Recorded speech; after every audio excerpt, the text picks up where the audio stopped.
Welcome back to Level Headed Gamer, guys. My name is Joseph, and today let's talk about Outriders. With Outriders almost being at our doorstep, to boost some excitement, I thought we should talk about what the end game is going to look like and what kind of loot we can look forward to. Without any further ado, let's get into the video. Now, the developers are saying the game should last between 25 to 30 hours, depending how much side content you're planning to do. However, that's usually an inflated number, so it's probably closer to 20, maybe even 15 hours if you just shoot for the campaign. But after you beat the game and you max your character out at level 30, what can you look forward to? Well, they're gonna have 15 handcrafted post-campaign missions called expeditions, and they're supposed to put your skills and your builds to the test. They have stressed that it won't be recycled content, it's all new missions with its own mechanics.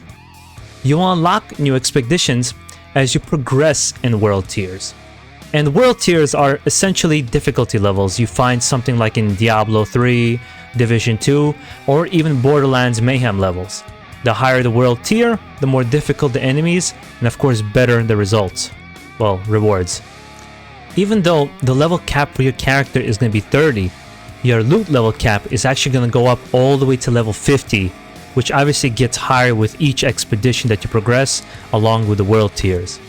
As well as traditional loot, we're going to have also 350 mods to equip to change the way our weapons and armor behaves, as well as our skills. For example, your gun can freeze an enemy and then cause a lightning bolt to strike on top of them for extra damage, essentially changing the way your skills work. Legendary loot will have its own specific unique mods to them, and dismantling the weapon will grant you the mods which you can re-equip to any weapon that you want. You can also increase the rarity of any item you possess in case you really love it. You can even change the rate of fire, which I think is ridiculous. I don't think that I've ever seen that in another looter shooter. And it's going to be really interesting the way it'll change your build. For example, having a sniper rifle that fires automatic and causing massive amounts of damage. I can already see how some people are going to create some really unique builds. Now, let's get into an example and see how a couple of legendary weapons actually skills behave and what kind of skills can we actually expect. Now, let's start with the first weapon, the MIGRAINE, a legendary submachine gun. With the obvious things that we can see, the firepower being at 58,000, that's not what interests me.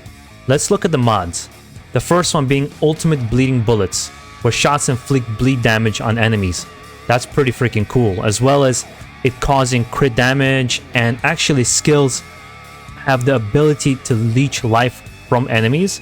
You can tell how this weapon is going to be a very close quarters combat kind of a weapon. But the second mod that really interests me, which looks like it's going to cause you what I'm always talking about, unique properties to weapons, it's called Bombs Ahead. Killing shots turn enemies into Anomaly Bomb, dealing 150,000 damage with a cooldown of 3 seconds. And this is what excites me about this game the most, is that the weapons do have very unique properties that are not just stats based, but actually have a visual element to them, making the combat more visually appealing. But let's keep going to the second weapon, being MOLTEN EIDOLA, I think you pronounce it, legendary rifle. And the first mod we can expect on this guy is Ravenous Locust.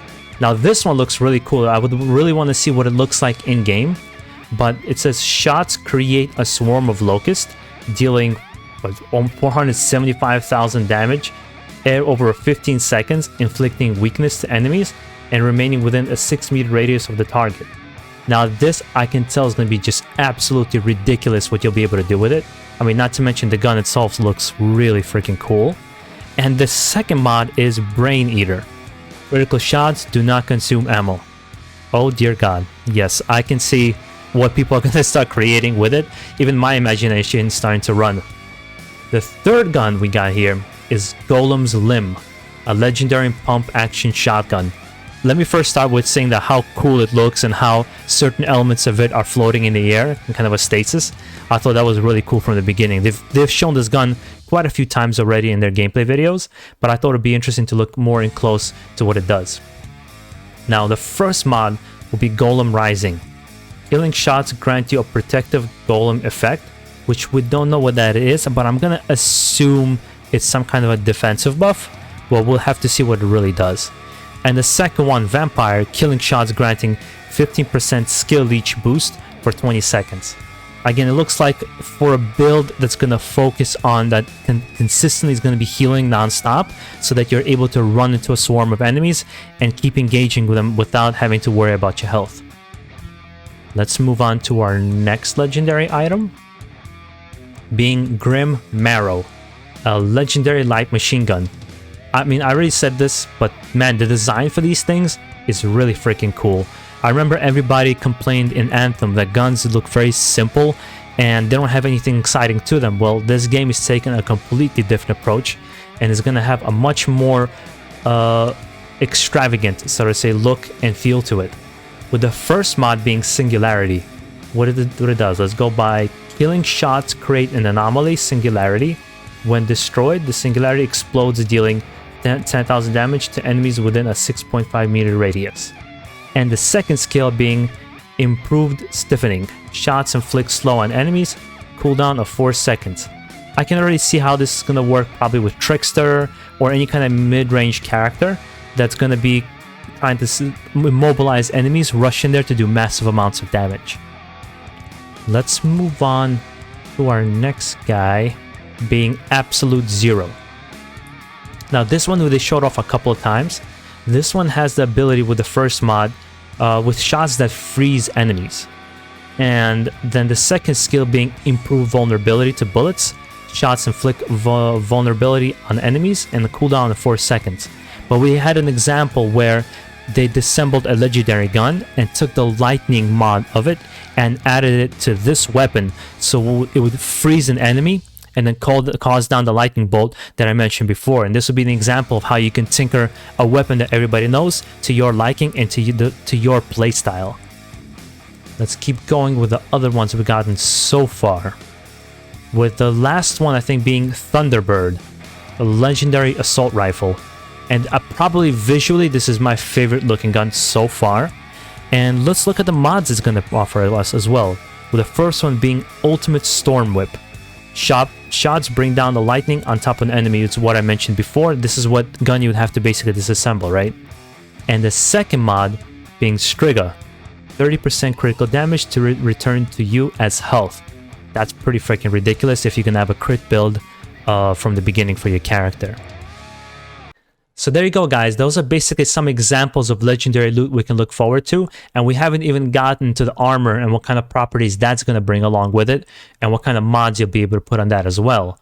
But it gets me excited to see what the game is going to be like. And I'm really looking forward to playing it and kind of sharing tips, impressions of what the game is going to be all about and playing with you guys as well. But let me know, what are you looking forward to the most in the game? What's going to be your favorite class? Are you looking forward to the end game? What kind of build are you going to create? I would love it to hear from you guys. All right? Leave down a comment down below and let's start a discussion. You guys have a good one.